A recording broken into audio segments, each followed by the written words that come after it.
네, 안녕하세요, 김주 작가님. 우선 저희 질문 드리기 앞서서 이 장소에서 인터뷰를 하게 된 이유를 제가 먼저 설명을 드리고 싶은데, 이범진 공사님에 대해서 들어보신 적 있으실까요? 네, 아, 제가 고민을 하다 이 장소를 인터뷰 장소로 선정하게 된 이유는 이범진 공사님이 최초의 러시아 주재 대한민국 제한제국 공사이시자 한일 합병 소식에 그 유산을 독립운동자금으로 기부하신 후 먼 땅에서 자결을 택하신 분인 만큼 독립운동가 후손이신 작가님이 이 장소에서 인터뷰를 하시는 게 굉장히 뜻깊을 거라고 생각해서 선정하게 되었습니다. 네. 그리고 지금 광복 80주년을 바로 네. 코앞에 앞둔 이 시점에서 제가 여기 있다는 게 너무나도 가슴이 뭉클합니다. 네, 그러면 본격적으로 질문 드리겠습니다. 먼저 작은 땅의 야수들에 대해 질문 드리려고 하는데요. 작가님 대기작은 격동계 한국과 그 안에서 살아가는 사람들에 대한 이야기입니다. 이러한 소재를 선택하게 되신 특별한 계기가 있으셨는지, 또 이를 통해 전하고자 하는 핵심적인 메시지가 무엇인지 궁금합니다. 특별한 계기는 제가 그 당시에 사실은 너무나도 영험하고 신비한 경험을 했습니다. 어떤 글을 써서 지금 이런 위기를 모면해야지 되는지도 모르는 상황이었는데, 그때 눈 덮인 공원에 조깅을 하러 갔는데 갑자기 환영처럼 호랑이가 눈앞에 어른거리고 숲속에서 길을 잃은 사냥꾼도 보였습니다.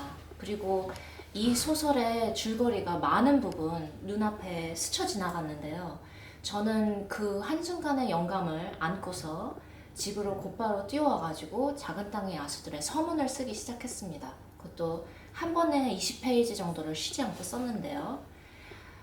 이런 영감의 순간은 사실 제 내면 속에 오랫동안 내재하고 있었던 가족과 민족의 역사가 그 한순간 나온 것이라고 생각합니다.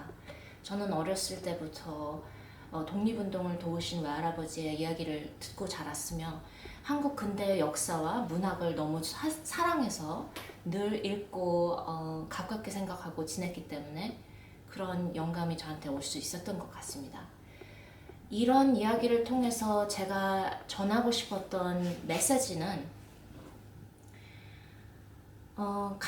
인류 역사상 가장 큰 정신적, 물질적 환멸의 시대를 맞이한 우리가 어떻게 용기와 희망을 잃지 않고 맞설 수 있느냐, 그런 희망을 제시하고 싶었습니다. 약 100여 년 전에 우리 선조분들은 전혀 이길 수 없는, 물리적으로 이길 수 없는 싸움에 생명과 피와 몸을 바쳐서 맞섰습니다. 그리고 그렇게 해서 우리나라를 되찾았습니다. 그랬던 것처럼 우리가 지금 현재 맞고 있는 전쟁과 기후위기와 모든 이런 부당한 현실을 싸울 수 없다, 이렇게 포기하는 것이 아니라 우리도 할 수 있다, 이런 마음을 갖고 우리의 인간성을 잃지 않았으면 좋겠습니다. 그러면 작은 땅의 야수들이 러시아에서 많은 사랑을 받았는데 굉장히 한국적인 배경의 이야기가 러시아인들에게 큰 울림을 준 이유가 개인적으로 뭐라고 생각하시나요? 저는 그 점이 일단 굉장히 영광스럽고 감사하고, 저자는 책이 밖으로 나갔을 때, 세상으로 나갔을 때 어떤 반응을 받을지 모릅니다. 예측을 못합니다. 그런데 예상하지도 않았던 그런 반응을 받아서 저는 너무나도 감사한데, 만약 제가 감히 추측을 해보자면 일단 러시아 독자분들은 문화 여러 방면에서 굉장히 조예가 깊습니다. 그리고 문화를 대하는 태도가 굉장히 진지합니다. 사실은 그제 마린스키에서 발레 공연을 봤는데, 백조의 호수를 봤는데, 거기서 그 아름다운 공연만큼이나 감동적이었던 것도 거기 관객들의 반응이었습니다. 왜냐하면 그 발레를 너무나도 잘 이해하고 사랑하는 것이 제 눈에 보였기 때문입니다. 제가 생각할 때 저의 책은 굉장히 고전적인 소설로 진지한 자세를 갖고 있는 소설입니다. 냉소적이거나 아이러니한 것이 아니라 우리 인류에 관한 따뜻한 시선을 갖고 진지한 마음, sincerity. It's a very sincere novel. 그게 성공적인지는 모르나 어쨌든 그 문학을 대하는 자세 자체가 너무나도 신중하기 때문에 일단 그런 점을 높이 평가하고 이 배경이 한국 역사인 것도 요새 한국을 바라보는 관심이 더욱더 늘어났기 때문에 이런 19세기 러시안 고전적 사실주의 문체와 함께 한국의 배경과 역사가 어우러져서 러시아 독자분들의 많은 관심을 끌 수 있었다고 생각합니다.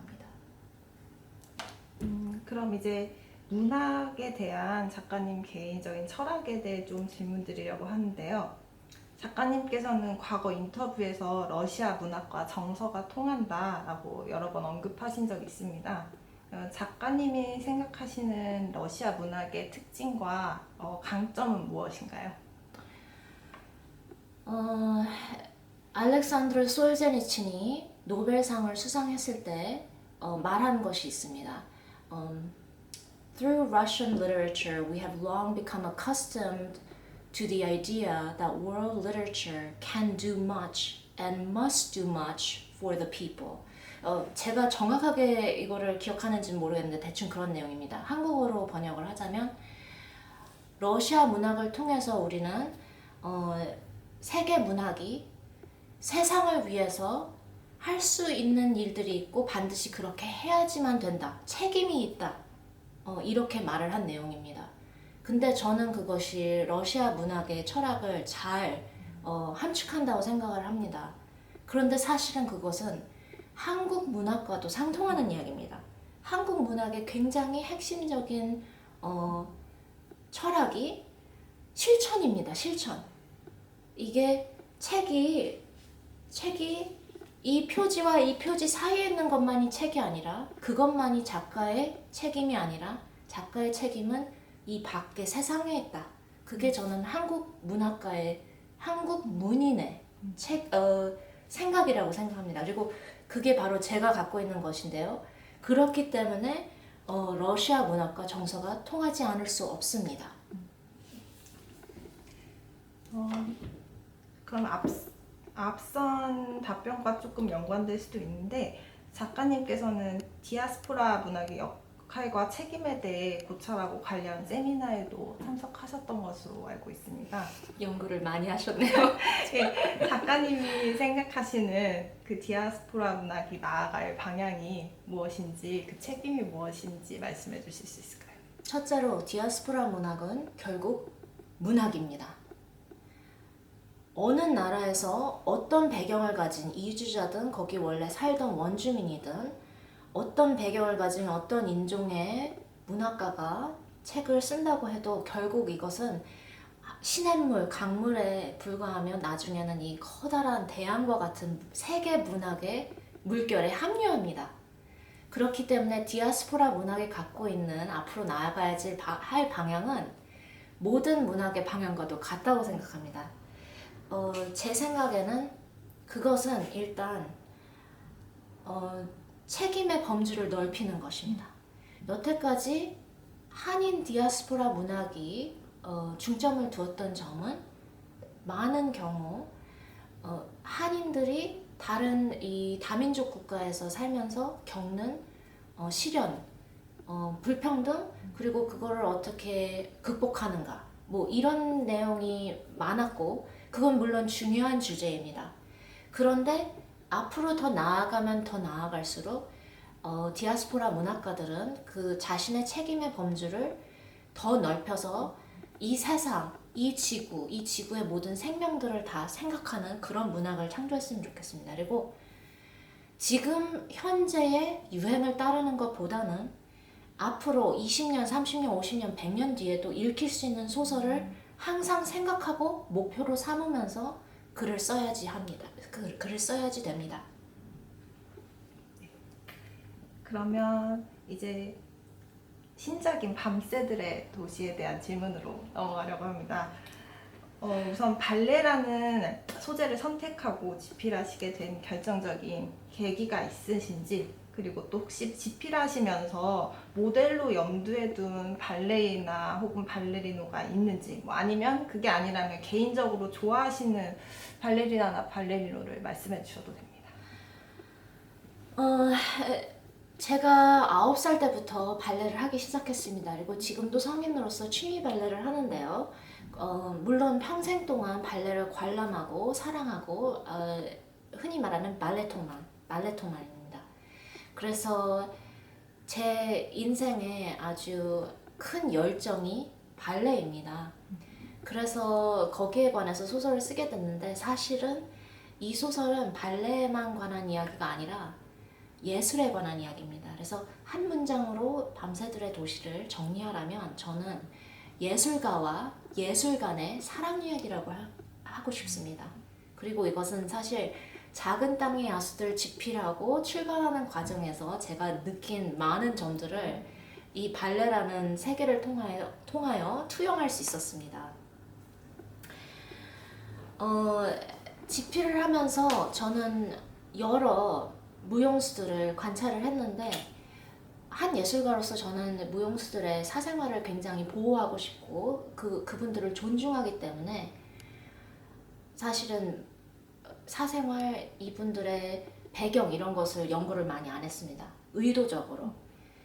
그리고 대신 이분들의 무대 영상을 많이 봤습니다. 그리고 직접 공연도 관람을 많이 하고, 그래서 이분들의 발레를 보면 어떤 사람일 것이라는 생각을 할 수 있기 때문에 충분히 그걸로 연구가 가능했습니다. 그리고 이 주인공이 되는 나탈리아 같은 경우는 여러 인물들을 복합적으로 생각을 하면서 그린 인물인데, 남자 주인공인 사샤는 거의 한 사람이 모델이 되었습니다. 그리고 이 무용수는 이미 세상을 떠났기 때문에 누구라고 말을 할 수가 있는 것 같은데, 사샤 니콜리는 바로 알렉산더 고두노브를 모델로 한 무용수입니다. 그래서 만약에 밤새들의 도시를 읽으신 다음에 알렉산더 고두노브를 찾아보시면 저게 바로 사샤구나 이렇게 아실 수 있습니다. 그 볼쇼이, the old Bolshoi 스타일의 브라뷰라 남자 무용수인 제가 생각할 때는 세계의 무용수였습니다. 그러면 작품에 상트페테르부르크가 등장한다는 것은 작가님께서 이 도시에 애정을 갖고 계시기 때문일 거라고 제가 짐작했는데요. 개인적으로 상트페테르부르크에서 특별히 좋아하시는 장소가 있으실까요? 일단 밤새들의 도시를 집필을 시작을 한 것은 작은 땅의 야수들의 미국판이 출판되기도 전입니다. 2021년 봄에 밤새들의 도시를 쓰기 시작했기 때문에 이 책이 세상에 나오기 전부터 이미 쓰고 있었어요. 그렇기 때문에 사실은 제가 러시아어가 굉장히 여기서 유행을 하기도 했고 야시나의 폴리아나 상을 수상하기도 했는데, 그것과 전혀 무관하게 이미 밤새들의 도시를 구상하고 집필을 했던 겁니다. 우연이죠. 굉장한 우연인데 밤새들의 도시를 쓰기 시작하면서 저는 이곳으로 연구를 하러 여행을 하려고 했습니다. 그런데 정치적인 상황 때문에 이곳에 올 수가 없게 되었습니다. 그래서 집필이 완전히 끝난 다음에야 상트페테르부르크를 경험할 수 있게 되었습니다. 그래서 처음 온 거는 작년 10월이었는데요. 그리고 이번이 두 번째입니다. 놀라운 것은 제가 생각했던 것과 상상했던 것과 그렇게 많이 다르게 느껴지지 않고, 오히려 제가 이미 글로 썼던 것과 굉장히 비슷한 풍경이 눈앞에 펼쳐져서 더욱 놀라운 경험이었습니다. 예를 들어서 밤새들의 도시가 시작되는 시점은 상트페테르부르크의 백야입니다. 그래서 여름 밤인데 어제 저의 이벤트에 오신 독자분 이리나와 함께 페테르부르크를 걸어 다녔습니다. 그래서 네바 강가도 걸어 다니고 허미타지 뮤지엄 박물관 그 뒤에 그리고 팔레스 스퀘어 이런 데도 걸었는데 제가 소설에서 묘사한 것과 굉장히 비슷한 광경이 펼쳐져서 한편으로는 너무 다행인 느낌도 들고 또 한편으로는 내 안에 상트페테르부르크의 풍경이 언제나 있지 않았을까 이런 상상을 해봅니다. 그래서 어제 특히